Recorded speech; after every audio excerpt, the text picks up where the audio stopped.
Hello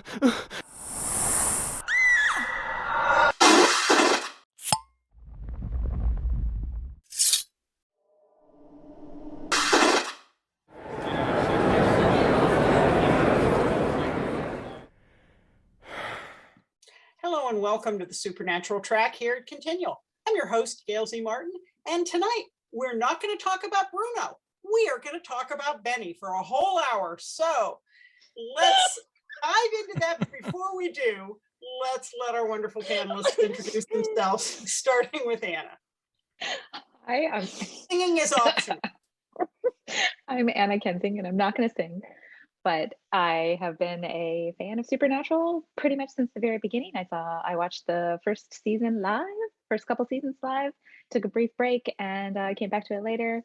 I have dabbled in some fanfic, and mostly I write gay romance, and a lot of my characters are thinly veiled versions of Sam and Dean Winchester. Okay, Melissa. I'm Melissa. I've been a fan since the pilot. I watched it live, when it originally aired, and just stuck with it this entire time. That's it. Okay, Elektra. I'm Elektra Hammond. I'm a writer and an editor, and I too have been with it since the very beginning. The premise just really attracted me. That's a good word. That's a very reasonable word to explain, to describe this thing that borders more on obsession sometimes, at least for me. And hi, I'm in Wicker, and I too am a writer and editor and former journalist, and I came late to the Supernatural fandom, but when I watched it, I went right down that rabbit hole and have been going strong ever since. And I'm a Dean girl, but I love the whole show, and I also like vampires, so Benny is right up my street. Okay, Marx. Yeah, Marx Pyle. I'm a filmmaker, author, podcaster, and I've been watching Supernatural since the very first episode aired, and hopefully we'll get some more, maybe a prequel or something. Who knows? We'll see what happens. And I'm Gail Z. Martin, and Morgan Bryce. As Gail, I write epic and urban fantasy. As Morgan, I write urban fantasy, male paranormal romance. But all my modern worlds are ones where Sam and Dean could walk in and feel right at home. I came late to the party halfway through season 11 by the time I finally discovered the show. But I think that what I may have lacked in longevity, I may have slightly made up for it enthusiasm. At least that's my story, and I'm sticking to it. So, Benny. We meet him in season 8. Doesn't stick around longer than season 8, although his imprint is much longer in fan fiction. What is it about Benny that you like? Melissa? Oh man, I knew you were going to pick me first. Well, first of all, he's easy on the eyes. He's really easy on the eyes. So right there, and the character's voice is perfect. So with that accent, so that's the place to start. Also, the concept of Dean becoming friends with a monster is really compelling, and seeing how I think that Dean's relationship with Benny sort of helps Dean become a better person. So. Okay. Anna. Yeah, I think that's true. I think that Dean's relationship with Benny helps Dean see nuance where he was having trouble seeing it before. We've dealt in, even before the season 8, we've dealt with this sort of conception of, well, who's really a monster, and are all monsters bad, and do all monsters need killing? And to have met a monster, a vampire in purgatory, the land of all of the monsters, and to sort of discover that there's nuance, there's shades of monsterness, there's shades of gray, there's a shit ton of shades of gray in purgatory because it's mostly just a gray filter over the lens of the camera as they're filming. I think it does. I think that, I think it does demonstrate to Dean that people are more complicated. Even monsters are more complicated. And, you know, like we've had these sort of figures before that have been a replacement for one brother of the other. We had Ruby, who was a replacement for Dean, for Sam. And, you know, it's just interesting to me that when Dean needed a replacement for the brother who didn't look for him when he was in purgatory, who wasn't quite the brother that he left behind, he found that replacement in a monster who also has this sort of like big heart and just kind of, you know, has a similar sort of caretaking personality that Dean shares. Okay. Elektra. Benny appears in maybe 8 episodes, and he doesn't get a huge amount of screen time in any of them. And yet he's this really well fleshed out character that we understand his motivations, and they really give us a whole lot of his background. And he there's a lot of things that are interesting about him. He's so atypical for a vampire. He's like the boys, he is motivated by love and by family, which is, I think, why Dean understands him. He is so like Dean in so many ways. And he is just a character you can really hold on to. I remember when we were introduced to him, I kept wanting more. And when we lost Benny, it was a real blow, because he was somebody Dean could really depend on. And I mean, Sam is his brother, but this is the first time we really see Dean with a friend. More so than you know, his weird relationship with Cass. This was a friend he could pal around with. Anne? Well, I agree with all of what each of you have said. And I think it also, Benny let me go back to, I think about Amy Pond and when Sam goes back to her as an old friend who is also a monster, but then Dean is, it's all black and white to Dean. But after he meets Benny, it's not so black and white. And it's him growing as a person, as you mentioned. But we also get that sort of, you know, vampires have their, in other media, I shall say, you know, we've got the vampire Lestat, we've got Angel from Buffy, vampires with where they're still tap into their human side, and they're not all about killing, they're not about draining people as much, they're about so we've got the vampire with a conscience is something that we've seen before, but Benny brings a dimension to the supernatural universe that was not there before, and helps Dean see that. And I think it's amazing, and the fact that Dean comes around, and the fact that Sam sides with Martin, the crazy guy who just is totally black and white. He can't see anything except this, you know, one-dimensional thing about Benny being so evil. I just watched Citizen Fang today, and that whole ending with Martin just going nuts is so tragic and so sad to me. Okay. Marx? Yeah, you know, Benny's got this certain suaveness to him, I guess, some of the accent, some of what the actor brings to it too. And I think him and his friendship with Dean feels really believable and interesting. They're like brothers, like from like, so they were in a war together basically, and they experienced something that Sam and Dean have never really experienced together in the same way. And I think that character, I feel like that's a character that could have done more. It's probably why he's so popular in fan fiction, right? And he's, even though, like, I think it was Elektra mentioned, he was only in a few episodes, and they made a few mentions later seasons or had hallucinations with him occasionally. But I think he just was a character that I think everybody would like to have seen more of and explore a little bit more with. He was the first, except for Garth later on, we don't really have a lot of monsters that aren't angels and demons that we ever get to know, really. And so that's something unique that he brings. And I think the vampires also is in this, of all the monsters, the vampires stand out a lot more in Supernatural with at different moments with different vampires popping with the alpha vampire and other storylines.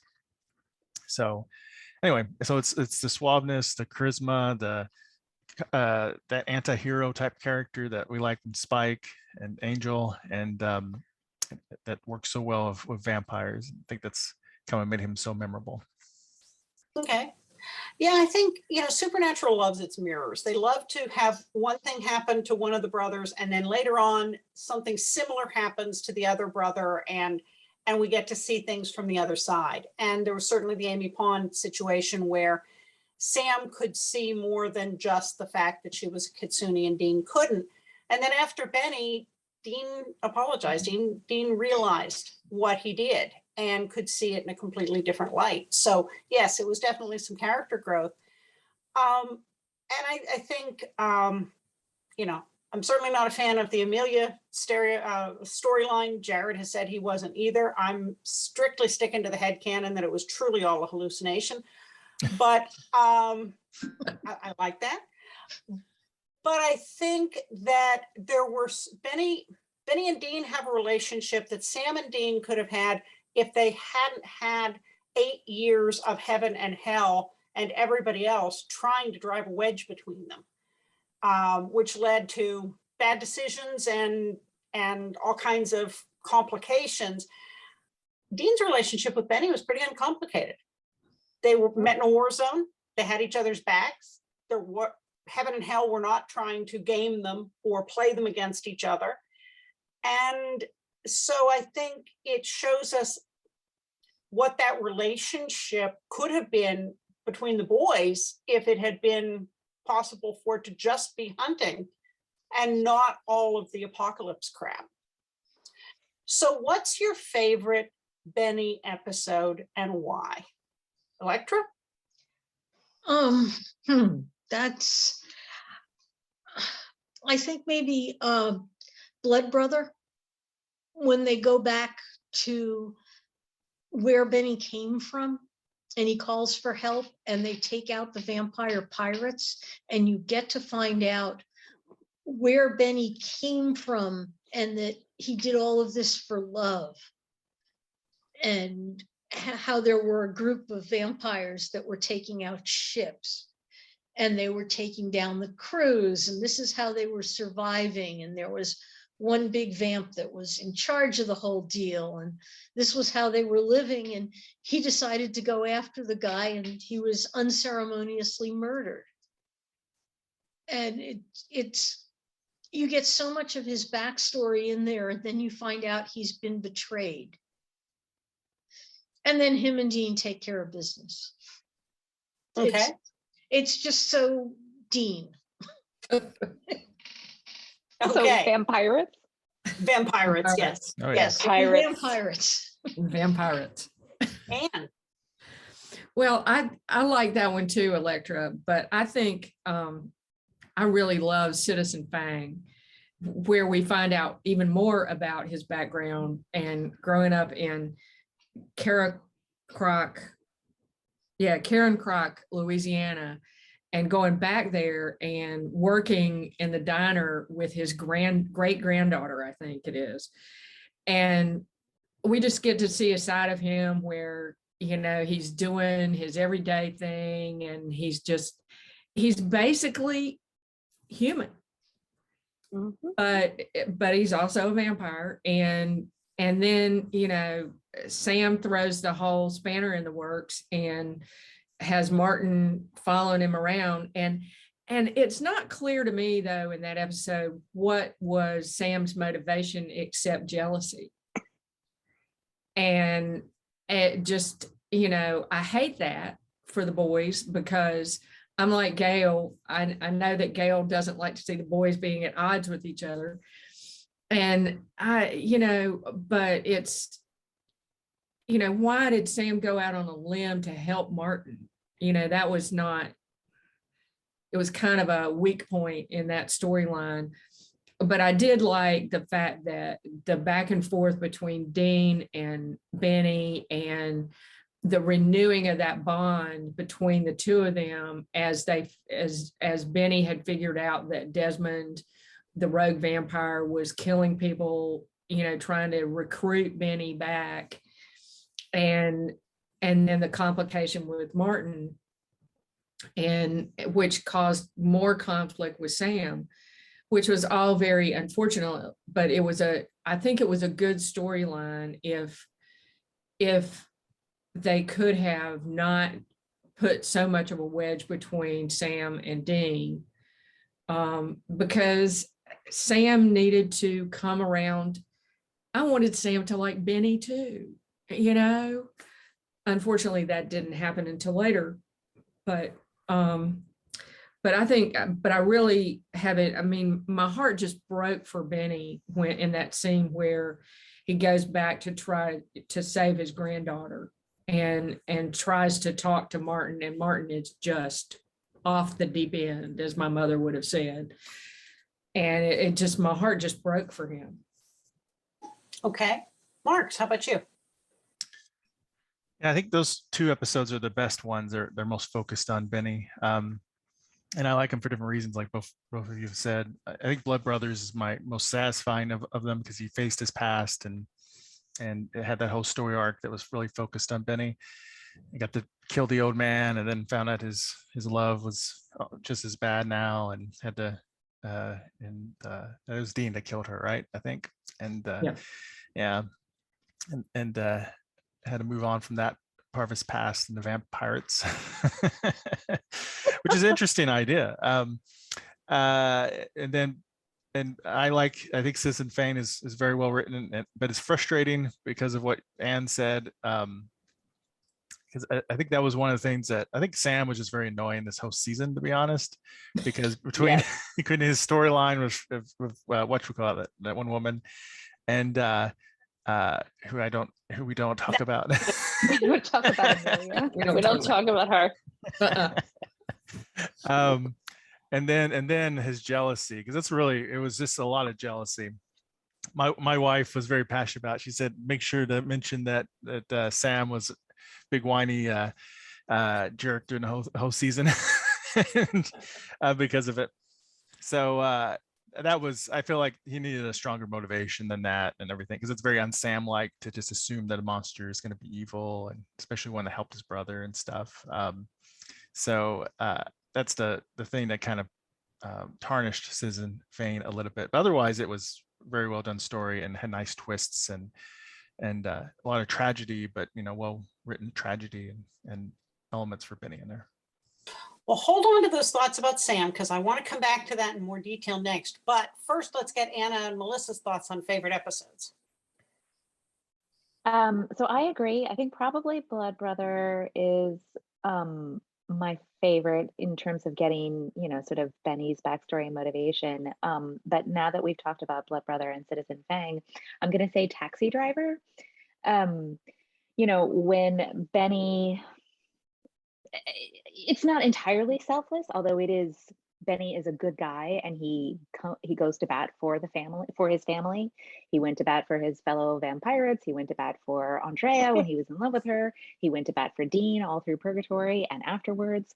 But really, he's going to go to bat for Dean's brother, even though Sam has been a real dick to him for kind of most of the time that he's known him. But also, he's just not cutting it here anymore. He's lost everything again, right? He's lost his nest. He's lost his woman. He's lost his granddaughter. He's lost Dean. He's lost everything. And at least if he goes to rescue Sam from Purgatory, then he knows what that's like, and he knows that he can survive there, and he knows that he can do something for Dean, who's the only person that he has left. So, I think Taxi Driver, but then also I'm going to have to just say Atomic Monsters, because his very, very brief appearance in Atomic Monsters is just... Yeah. Really good. Melissa. Oh, fabulous. Hands down, Taxi Driver, beyond anything else. And it's Dean calls and he drops it. He drops it and comes running. And you know that line of, boy, when Dean Winchester asks for a favor. And but the piece about that is Dean asks him to sacrifice himself, to go to purgatory. And Benny says yes. And there's no hesitation, and it's clear, I love you, brother, I'll do this. But then Dean starts backpedaling. And it's like, how can he ask his friend to risk his life to go save his brother? There was such emotion and angst in Jensen in that scene that it makes the whole relationship between Benny and Dean just, it's right there. It's right there in that scene. Everything you need to know about the two of them is right on that page. And the other piece about Taxi Driver, like when Benny turns around and says to Sam, tell Dean I say goodbye. Oh, I burst into tears every single time. But the best part about that episode is all the fanfic that's been written to fix it. Well, let's talk about Sam a bit on this, because I think it's interesting. Dean never understands when Sam needs someone to help him get through being apart from Dean. He didn't understand really, even though Sam tried very hard to explain that he was suicidal after Dean died, and Ruby at least kept him from killing himself and gave him a purpose. That never really registered with Dean because of his self-worth issues. He doesn't seem to get it that it might have been traumatic for Sam watching Dean and Cass and Dick Roman explode and vanish. And maybe this was another situation, but hey, at least it wasn't a demon. And he never really gives Sam much of a chance to explain. But hey, there's Benny, with whom he doesn't have this complicated history. And Dean's not really seeing Benny as a well-rounded person either. He's seeing not Sam, the perfect brother, but he hasn't been with Benny long enough for Benny to be not very perfect. So I think that makes it very complicated, very heartrending with the brothers to see that Sam's rightfully suspicious. Dean's been suspicious of everybody that he's been with. He doesn't think Benny's telling the complete truth, and he isn't. He just got Dean back. Love him or hate him, he wants to make sure he doesn't lose him again, and he's running around with a vampire. Shades of King of Hell in seasons to come. I think Sam's got a lot of complicated issues here. Not, and hey, it hasn't been that long since Cass brought down the Great Wall of Sam and scrambled his brains. So, it's hard for me to see Sam as a villain here as much as, yes, he's jealous because Dean's kind of been a dick to him the whole time since he's been back. And he's still being protective of Dean, but in a very Dean-like way. The way Dean is usually protective of him, which is charging in and not paying a whole lot of attention to the details. That's my 2 cents on it. What's yours? Anne, I know you've talked about it a bit, but what more do you? Well, I was thinking about what we talked about, going back to the way that Dean and Benny related to each other versus the way that Sam and Dean related to each other, and versus Sam relating to this vampire that has gotten next to his brother. And Sam can't understand what they went through in the war, which is what happens to a lot of people who come back from a war, and their significant others, their brothers, their sisters, their mothers, their fathers, they don't understand what they went through in Afghanistan or going way back to Vietnam.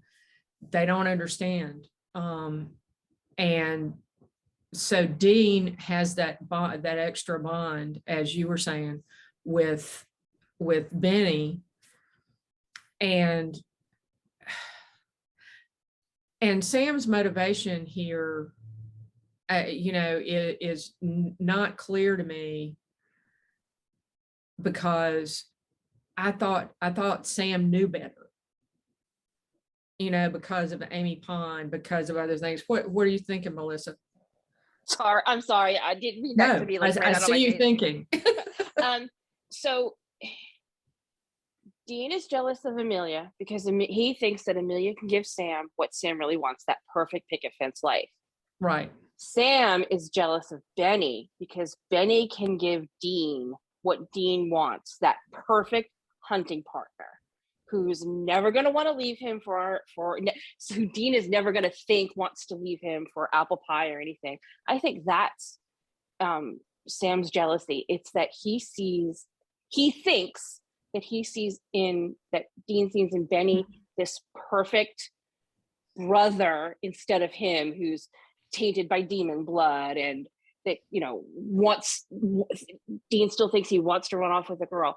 Benny is pure hunter. He's going to be a killing machine. That's what he was in Purgatory, and he can relate to Dean just on that hunter level without all the brother complications in between. So I think that's really what's driving Sam crazy, is that for each of them, they think those other people are their perfect partners. It doesn't have to be romantic. It's a perfect partner for what they need in their life.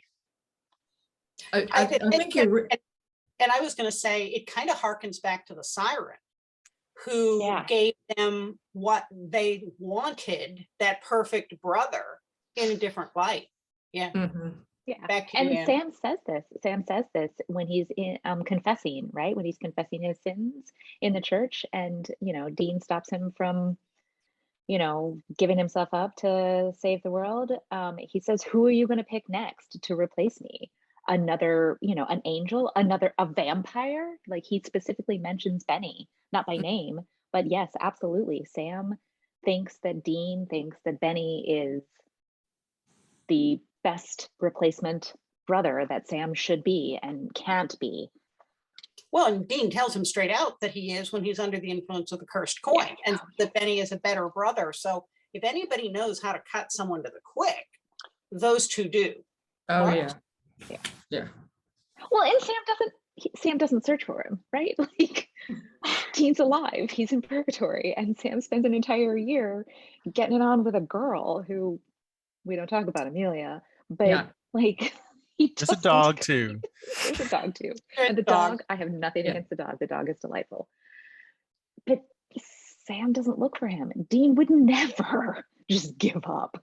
The best fix that I ever read on that was one sentence where fan fiction, where Sam looks at Dean and said, I thought you were in heaven, and even I'm not selfish enough to ruin that for you and bring you back.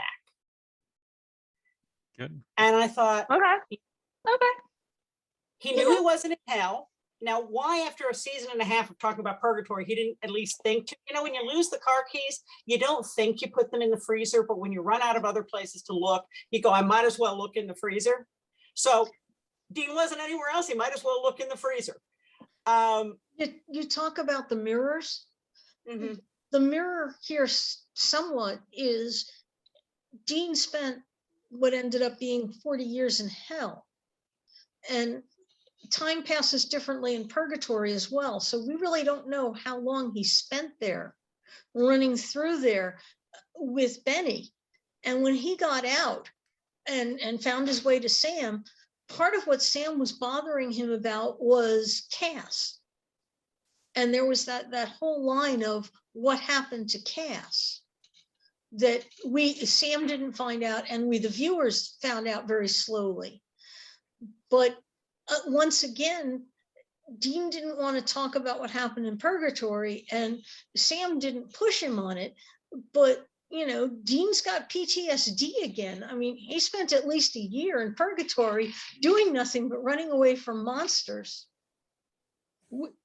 part of it was Benny, but still, even with Benny and Cass helping guard his back, that's rough. Well, we also, Sam wasn't all together when Dean zapped out of existence with Dick Roman. They just lost Bobby. And as he says, I was alone for the first time. There was no one. Crowley wasn't answering. Cass was gone. Bobby was dead. And Sam wasn't maybe the most stable person in the world either. And people who are grieving sometimes grab onto the first life preserver they can find. So I think he didn't understand Dean's PTSD, but Dean also never fully grasped that Dean grieved him in the same way that Sam grieved him, the same way Dean grieved Sam. He never understood that Sam was just as willing to doom the earth, always, and we see that in season 10, that Sam is willing to go even further to extremes to prove his loyalty to Dean, no matter what it costs the world, just to prove he's not a bad brother. Marx, what about you? I don't know. You've all covered it really well at this point. Yeah, I think part of the problem too is Sam. I think just Sam comes off hard to relate for both of the storylines, and when you double up like that, it really makes one look a lot worse. Like I can think of other shows where sometimes they have storylines where you have conflict, and if you're not careful, the audience starts picking sides and stuff, and it's real easy to do if you can't understand their motivation. And so I think that's my big problem, because I didn't like his backstory and not looking for Dean and everything, and then you add on that his kind of betrayal and Sis and Fane, helping Martin and everything, and it piles on quite a bit on Sam. I think Sam's just mad because Dean makes all the friends. He's got, if you look at everybody, they're all best buds of Dean. Sam's always just the third wheel. Decent. He kills all his friends.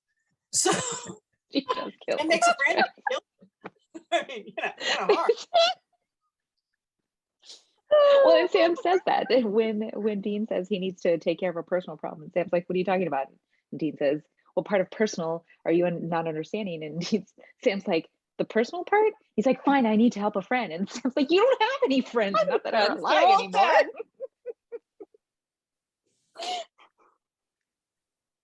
He does kill all his friends. So what do you think, if Benny hadn't run afoul of Martin, where do you think it would have gone? What would have happened to Benny long term without running into Martin, or maybe having to go back into purgatory? Jump in here anywhere.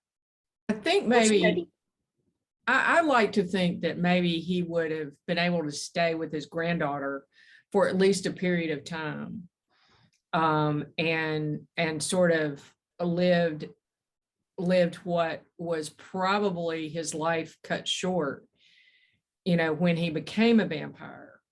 And so if he could have done that, I think that would have been cool.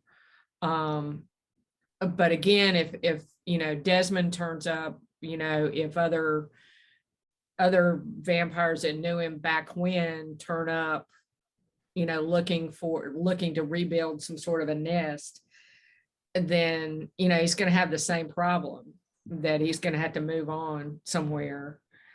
And but I think that was a place where he truly could have been happy, because it was familiar. He had descendants, and it was a part of the country he was familiar with. Again, I'm using that word too much, but he fit in there. And he could have sort of disguised the vampire side. Well, it's Louisiana. I mean, the woods are just running thick with them, from what we know. Yeah.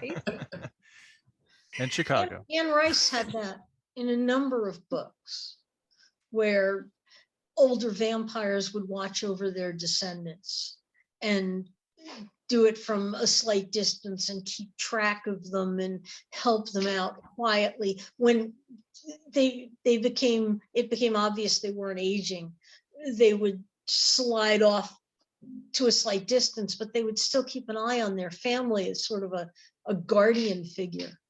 And I could totally see Benny doing that. Mhm. Absolutely.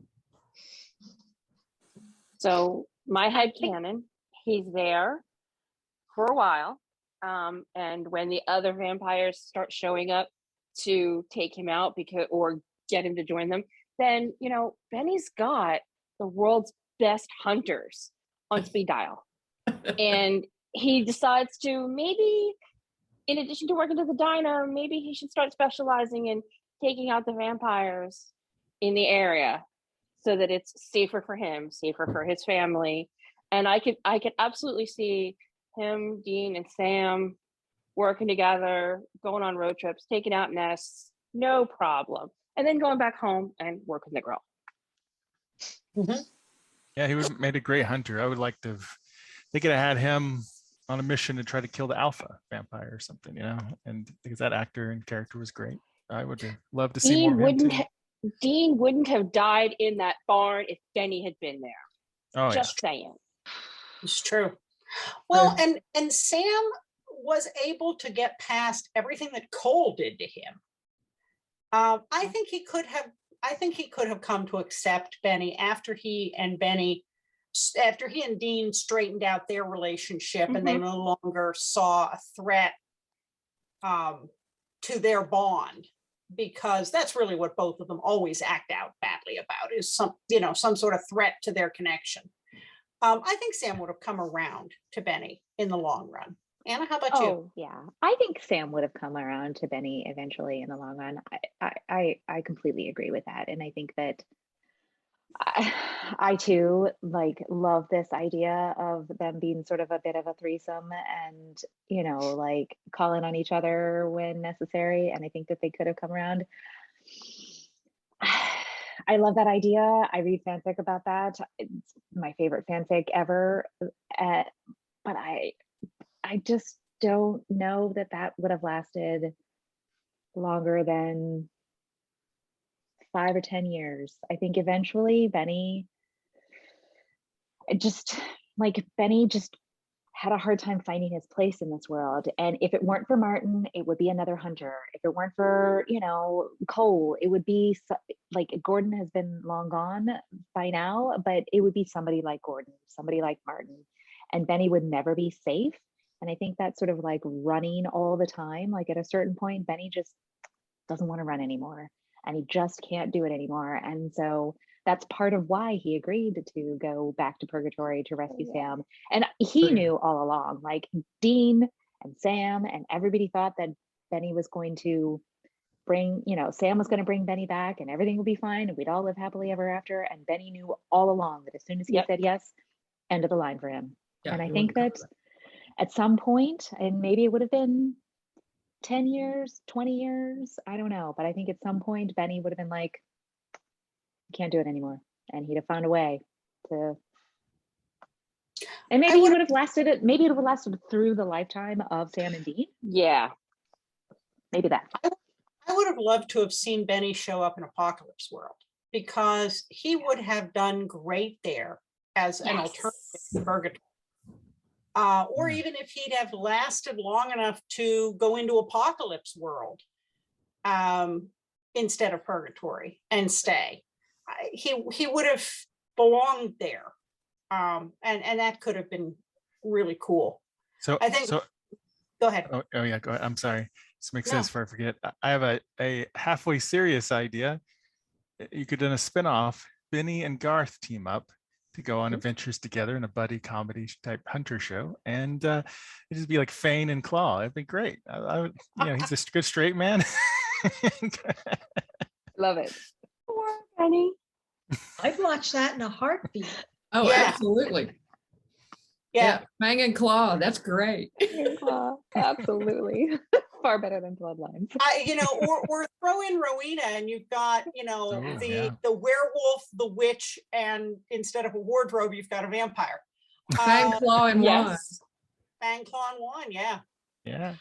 I think my favorite fanfic about this whole period is where Sam, it's called In Spite of the Teeth, and it is where Sam, instead of hitting a dog, hits Dean, who is feral and nonverbal and keeps biting. Yep. And it is the rehabilitation of Dean into a person. But Benny plays a very interesting role there and has a great part in that story. And Dean eventually cuts down on gnawing on people. Particularly Sam. Particularly Sam, although not completely. So it's a great story. What haven't we mentioned about Benny that you're just dying to make sure gets out there on the record? Anybody? Did I mention good looking? I just want to make sure I put that out there.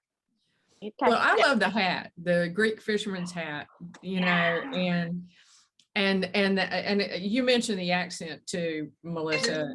I mean, Ty does a great job with the accent, and with that voice, that sort of soft-spoken, but steel magnolia voice that it's great. And I just think that Ty did such a good job with that role, and it was well written in so many ways.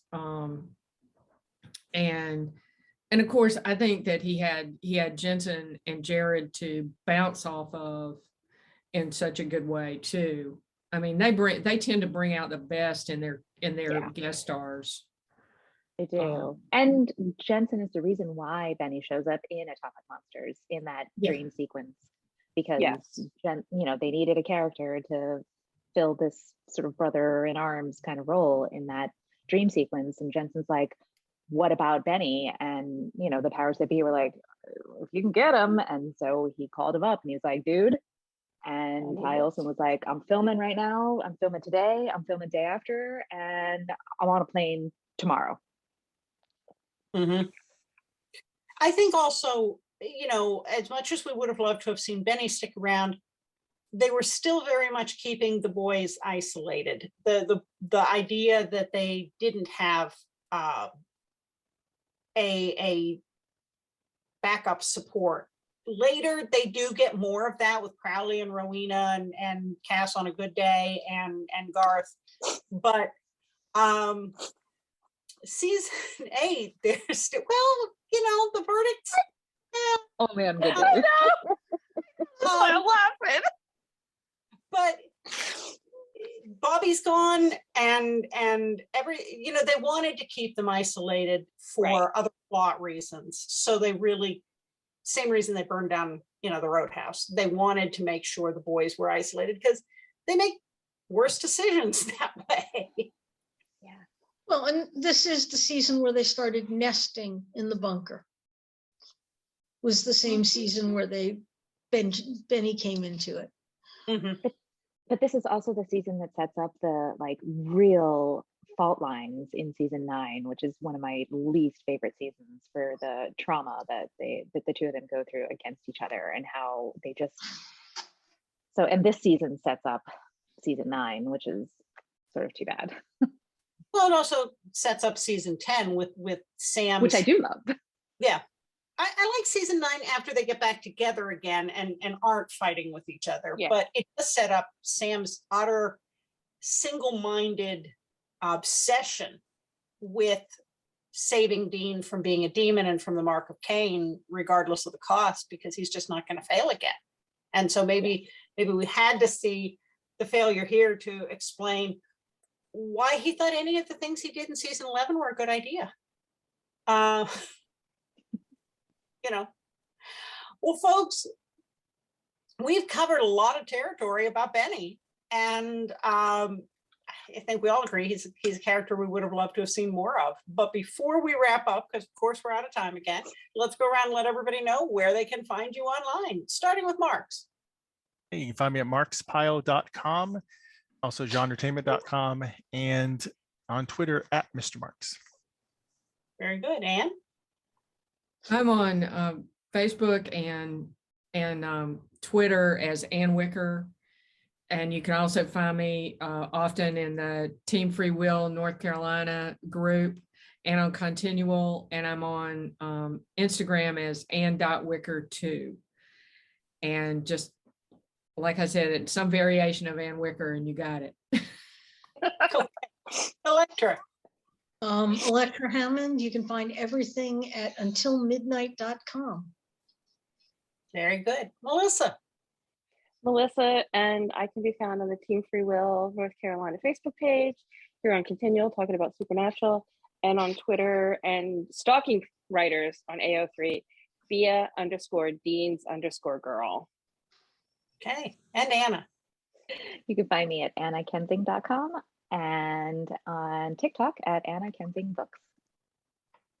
I'm pretty easy to find at gailcmartin.com, morganbryce.com, all my social media, Facebook, Pinterest, TikTok, Instagram, Twitter, all the rest are some variation of those names. I do run the Supernatural TFWNC Facebook group.